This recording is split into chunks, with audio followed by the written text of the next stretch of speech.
A polícia do Rio já ouviu 12 testemunhas na investigação das causas do desabamento do edifício Liberdade. E hoje, a empresa responsável pela obra do 9º andar admitiu que não havia engenheiro responsável pela reforma.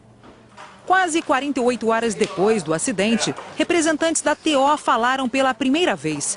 A empresa de serviços de tecnologia da informação ocupava 6 dos 18 andares do edifício Liberdade. A Defesa Civil levantou a hipótese de que uma obra realizada pela TO tenha influenciado no desabamento.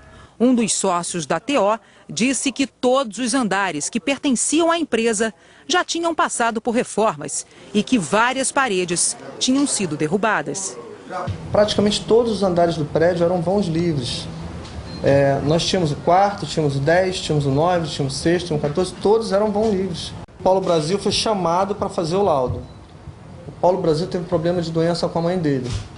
A obra mais recente, segundo ele, tinha começado 8 dias antes do desabamento, no 9º andar. Mais uma vez, o projeto previa a remoção de paredes. Eu não ficava todos os dias na obra, na reforma, mas eu acredito que eles já tivessem tirado todas as divisórias, todas as paredes.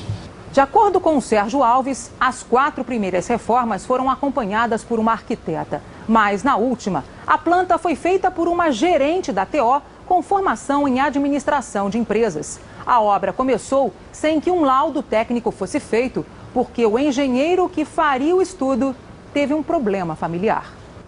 Nós fomos ao síndico, dizemos a obra só vai começar daqui a 15 dias, porque a gente não vai poder dar o laudo. Pode começar, daqui a 15 dias você me dá um laudo. Exatamente assim. O engenheiro Paulo Brasil já tinha feito um laudo para a reforma do 3º andar. Ele diz que as estruturas de sustentação do prédio eram todas externas. Portanto, não haveria problema na derrubada de paredes. Todos os pilares são externos, são externos. Quer dizer, ou seja, tem pilar aqui e tem pilar do outro lado da laje. No meio da laje não tem pilar e não tem viga. Justamente na parte externa, outras mudanças eram visíveis. Janelas que surgiram na lateral do prédio chamaram a atenção de um médico, que assistiu e registrou tudo do consultório. A sensação é que aquele prédio estava parecendo um osso fissurado, já com várias janelas causando uma linha, comparado a uma fissura. E por acaso veio acontecer a fratura, que é a queda do prédio. As imagens gravadas por Roberto foram analisadas pelo presidente do Conselho Regional de Engenharia do Rio. Nós estamos vendo uma parede de um edifício que, a rigor, ela teria que ser uma parede de cima a baixo, sem nenhum tipo de orifício, sem nenhum tipo de abertura, né? Isso é uma obra ilegal. Entre os condôminos que abriram janelas do edifício Liberdade está a TO. Não poderia ter colocado a janela porque não é permitido. Verdade, eu fazia o que as outras pessoas faziam.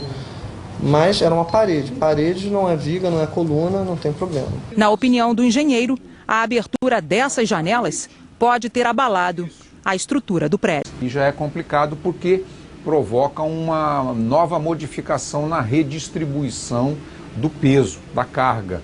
Que a estrutura ela é toda calculada para que o peso do prédio e de tudo que o prédio contiver seja bem distribuído pelas estruturas que estão dando a sustentação ao prédio.